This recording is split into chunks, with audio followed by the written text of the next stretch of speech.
Bro, ajari gua hikmah. Demikian sebuah kalimat terucap dari sahabat saya yang memiliki gedung di depan City Walk Sudirman. Gedung 30 lantai tersebut, kantornya berada di lantai 29 dan lantai 30. Saya terkejut kenapa tiba-tiba saya baru datang ke kantornya dia berkata demikian. Tapi dia sahabat lama saya. Dia juga mitra bisnis saya. Saya tahu sekali tabiatnya. Dia berhati lembut, sensitif sekali. Dan kalau dia berkata begini, saya jarang komentar. Dalam hati saya berkata, apa dia mau nonton video naratif serial Sadar Kaya Advance ya? Lalu otak iseng saya keluar dan berkata, si Ahmad supir lu bawa motor? Ada katanya. Kita naik motor keliling Jakarta, saya bonceng bagaimana? Dia kaget, karena mungkin sudah 10 tahun dia tidak naik motor. Dia steril dari hal-hal seperti begini.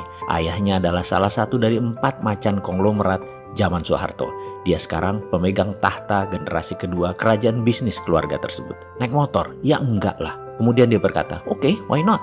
Katanya. Kemudian motor supirnya disiapkan di lobi. Siang itu kira-kira jam 3-an. Saya nyetir, dia naik di belakang saya dan saya langsung tancap gas menuju Mall Ambassador, daerah Kuningan. Lalu saya teruskan sampai bypass daerah Pasar Gembrong. Rencana saya balik arah di sana. Dan ternyata hujan besar sekali di daerah bypass tersebut. Untung kami sempat berteduh di bawah tol di bypass tersebut. Ada puluhan motor melakukan hal yang sama. Hujan membesar, air bergerak naik ke arah trotoar, dan sahabat saya mulai gerutu.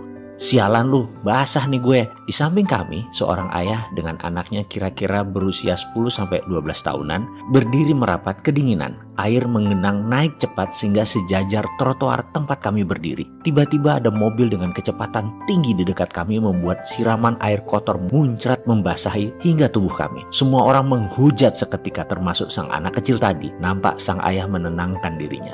Saya yang berdiri di sampingnya tak kuasa tidak mendengarkan percakapan ayah anak ini. Sudahlah nak, jangan marah. Tapi dia kurang ajar ngotorin semua orang ayah. Kalau kita marah, kata ayahnya, itu energi negatif yang keluar dari diri kita. Dan ingat, dunia ini bulat. Dan sekali lagi, energi itu kekal. Sekali energi itu tercipta, mereka akan terus ada. Dan karena kehidupan ini berputar, energi itu akan kembali ke diri kita sendiri. Saya terdiam, termangu mendengarnya. Begitu juga sahabat saya yang berdiri tepat di samping saya. Sang ayah melanjutkan, mulai sekarang kamu harus bisa mengeluarkan energi hanya yang positif. Misalnya, doakan orang tadi agar selamat sampai ke rumah dan ikhlas dalam berdoa.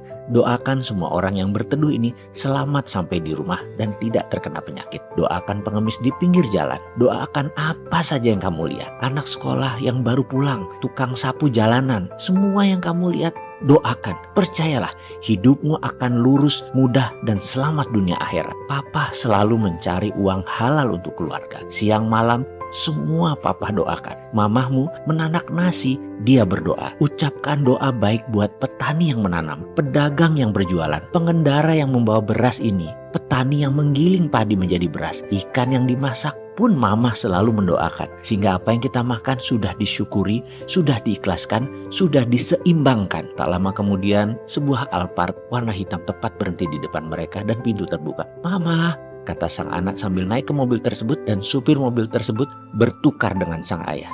Rupanya ini training day sang ayah ke anak untuk melihat sisi lain dari kehidupan. Itu gumam saya dalam hati. Entah mengapa saya merasa malu teramat sangat. Saya tutup wajah saya dengan helm, menitik air mata saya dan berkata, terima kasih ya Allah, hari ini luar biasa, sebuah pelajaran yang saya dapat. Lalu saya melirik sahabat saya. Ternyata dia lebih parah lagi. Dia menangis deras air mata sambil bergumam, sialan lu bro, lu apain gua? Sialan tuh bapak, kena gua. Gua belum jadi ayah yang baik, gua belum jadi orang yang berpikiran positif. Ya Allah, terima kasih, tobat hamba. Dan saya pun diam saja, menanti hujan reda.